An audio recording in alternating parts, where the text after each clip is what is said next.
Hello everyone. দেখো, আমি আমার হাজবেন্ডকে খাবার আনতে বলেছিলাম আর ও আমার জন্য কি কি খাবার নিয়ে এসছে।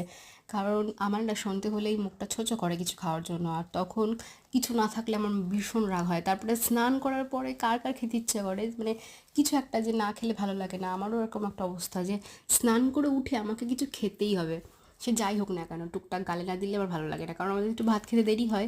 যতক্ষণ না বাড়িতে সবাই আসে ততক্ষণ ভাত খাওয়া হয় না, ওর জন্য। তো ওকে বলেছিলাম খাবার আনতে, তো ও রাত্রে বাড়িতে আসার সময় এই খাবারগুলো আমার জন্য নিয়ে এসছে। তার মধ্যে ছিল এই যে ভাজাগুলো, আর এই ভাজাটা কিন্তু খুব সুন্দর, একটা লেবু লেবু ফ্লেভার ছিল। আর তোমরা দেখো যে কতগুলো কেক নিয়ে এসেছে, শুধু সেগুলো আমি গুনে পারছি না।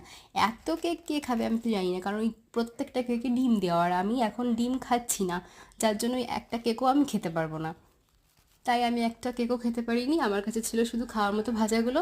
তো ওগুলোই আমি খেয়েছিলাম টুকটাক করে। তোমাদের কার কার স্নানের পরে বা সন্ধেবেলা মুখটা ছোটো করে খেতে একটু জানিও কমেন্ট করে। আমার কিন্তু রাত্রে খাওয়ার পরেও ইচ্ছা হয়।